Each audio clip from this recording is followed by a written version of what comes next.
Welcome to Voices of the District. District 46 is the economic and cultural hub of our city. I am Andrea Hunley. I've spent the past 2 decades cultivating collaborative relationships across a variety of sectors in our city because I know we are truly stronger together. Join me in getting to know the people that make our city special. Join me in listening to the Voices of the District. And today with us, we have Greylor. Greylor was one of my students my very first year of teaching. And seeing you sitting here today reminds me of the power of connection and the power of teachers. So thank you for joining me today. And why don't you tell us a little bit about what's keeping you busy in Indianapolis these days? Well, thank you so much for having me. And it's such a blessing to be here in this capacity. Right now in Indianapolis, I currently am a fellow for union organizing. I work for the National Education Association. And so I travel between here and Michigan, which is primarily where I work. But of course, you know, we've got stuff going on all over the country. But it's great to be here with you today. Thank you. And the National Education Association, that's the union that we're both part of. Absolutely. Because we definitely believe in teachers and believe in union work. And so tell me a little bit about your role as a teacher. You spent time being a middle school teacher. What were some of the joys that you had in that role? And then what were some of the challenges? Yeah, thank you for that question. So in the classroom, it's just so exciting when you see kids who are just getting it. I know growing up, so I taught U.S. history, and growing up, I really feel like U.S. history and history in general was just one of those subjects that, you know, you had to take in order to, you know, get through the curriculum and all that, but it wasn't dynamic, I guess you could say. And so my goal in teaching history is really to give kids a really good understanding of what makes the story of where we are now. How does that relate from where we were in history? And so connecting a lot of those dots was really important for me. And when you look in the eyes of the kids and just see them getting it, it really, it's a really special experience. And so, of course, you know, bills that are coming through the House, luckily House Bill 1134 did not pass. But it's bills like that that really make me nervous for the future and the future of our kids, because if you don't understand history and its complexities, a lot of time that history will repeat itself. And so in the classroom, that was just kind of my goal, was to make history fun, interesting, engaging, but also make it connect to where we are now so that, you know, we can build strong generations who are going to be, you know, policymakers someday in the future. Yes, amen to that. I think that, you know, preaching that gospel of civics and civic engagement is so important for our students to understand. And for folks who don't know, that House Bill 1134 was the bill that is very much going to silence teacher voices and going to make teachers post all of their curriculum, you know, 6 to 8 months in advance of when they were teaching, which would have then have made instruction less dynamic and less personal to students. And then it also was going to impact the way in which we can teach history, because I think there was a caveat in there, you know, we wouldn't want students to feel uncomfortable in the classroom, which, you know, I had a whole problem with because, you know, as a principal and as a teacher, my job is not to make kids comfortable. It's to keep them safe, you know, absolutely, but it's not to make them comfortable. We can't challenge ourselves if they're comfortable. I can't tell you how many times, you know, in my calculus class, I wasn't comfortable, right? Yes. Trying to learn and figure out new algorithms and challenge myself and take risks, you know. That's part of the learning process. Yeah. That's how we learn. Yes, absolutely. Absolutely. And so teaching is also really challenging, especially, I mean, obviously going through COVID, but just in general. I mean, working with kids is a challenge. Working with adults is a challenge. What were some of the challenges that you faced in the classroom? Yeah. So in the classroom, it was a challenge for me. I was the only staff member of color when it comes to, you know, certificated staff.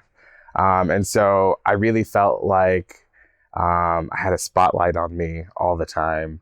And a lot of my experiences, I felt, you know, I would confide in my colleagues, and sometimes they would get it, but sometimes they wouldn't get it. And so the real challenge for me was feeling isolated a lot of the time.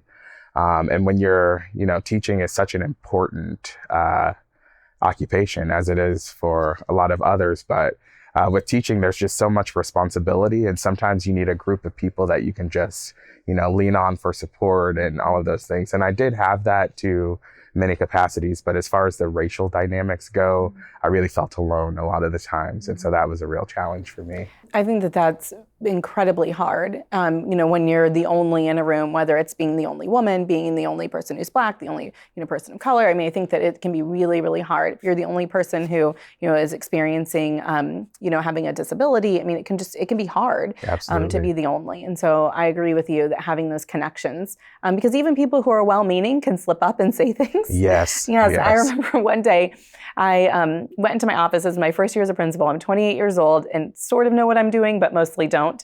And one of my staff members said to me, "You're the smartest Black person I know."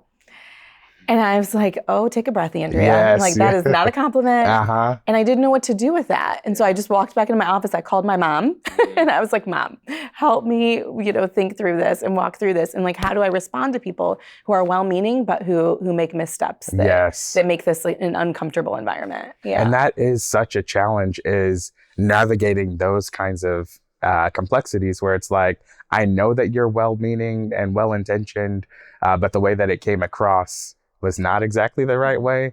And so, feeling that, you don't want to hurt their feelings, but at the same time, you want to honor who you are as a person. And so, definitely. Yes, that can be hard. So let's think about people in your age group. And I still have you stuck at 18 in my brain. So I'm reconciling the fact that you are now, in your 30s. Yeah. Yes. So what are your concerns for yourself and for people, in your age group in our city? Yeah. So my concern for people in my age group is those connections. We definitely we work in a lot of varying industries as millennials, and so coming together as a collective to do what's best for Indianapolis, having those opportunities where we can come together to talk about things like that, those are kind of where I see the importance of millennials. But in my actual community itself, I live near Central Library, and so there's a lot of homeless population, and coupled with that, there's a lot of drug use and that as well. And so really figuring out services that we can provide to those people so that they are staying safe is definitely a concern of mine. I was coming out of my condo the other day, and there was just a man that was just, passed out in the alleyway. And so I went up and talked to my neighbor, and, they're like, "Oh, we got to call the police. We got to call the police." And I'm like, I don't know if that's the best way to handle the situation right now.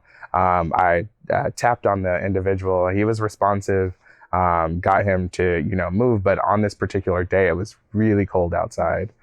And so reluctantly, we called the police because I didn't know anything else. They basically were like, well, if he's on drugs, then he's not going to be welcomed in any of the shelters that are available downtown. That just really was kind of a story that stuck with me, that, I really want to make sure that our homeless population and drug users and people who are struggling with addiction, everyone deserves decency and integrity and all of those, things. And so making sure that they have resources that they can utilize is really important.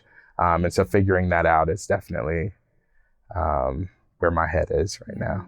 No, I absolutely agree with you. And I think that one challenge is that, calling the police is one of the only options that we have right now until we do a better job of addressing some of those root causes. I did a ride along with a police officer just prior to the pandemic, and it was a downtown shift, and it was like a middle of the night shift, like from 11 p.m. to 4 a.m. or 5 a.m. or something. And I can't tell you how many of the calls that we went on were to support unhoused neighbors who were, most of them, drug users as well, or had mental health issues. Yes. And I think that that's the big issue, is that like our jail has become like our largest mental health hospital. Yes. That is a huge issue that we need to be addressing. And then making sure that, we do have things like the homeless unit, with the police, but making sure that we have those immediate supports of people who are trained to go out and help. I absolutely agree with you. Absolutely. Yeah. So what's giving you hope right now? What's giving me hope right now is seeing our kids in the classroom. I have been part of the lobbying group trying to kill House Bill 1134 for 4 weeks prior to the last week. And just seeing, the teachers come out every day and the community members every day and testifying is magical, in itself. But seeing the kids come out, it's just like, I don't know that I would have had the guts to go in front of our lawmakers and talk about how the bills that they're introducing affect all of us. The students are just so, I'm really hopeful for the future of Indianapolis, of the nation, just seeing the kids that are coming out of the classroom right now. Yes, I would agree with you. And several of my students, former students, and staff members have been testifying against House Bill 1134. And you're right. I mean, it has given me so much hope. And it's made me, just like proud mama, teary-eyed as I sit there in the chambers and listen to them get up and talk about how passionate they are in making sure that school remains a place of free speech and a place where students have the opportunity to take action and to learn and to be pushed, which is excellent. Absolutely. Yes, Absolutely. yes. They're applying all the stuff that they're learning in the classroom and in the schools beautifully out in the community. So great. Well, I really appreciate you being here today and sitting down to have a conversation with me. And so my final question for you is, why Andrea Hunley? Why are you supporting me and my journey to the Indiana State Senate? Well, I definitely am a little bit biased, knowing that you are an amazing person and will do amazing things for this community. But just seeing the drive and the tenacity that you have to get out and engage with the community and make sure that you are listening to people's issues and figuring out the best solutions for those, to me, is incredible. And that is, people canvass and do things all of the time, but you take it to such a larger level that I just know that this is the right choice. You're going to be great in the Senate. And I'm so excited to be with you on that journey and to see you up there and in the next election. Well, thank you. Thank you so much for being here with me today. And again, this is Andrea Hunley, and this has been Voices of the District. Thank you for joining us today.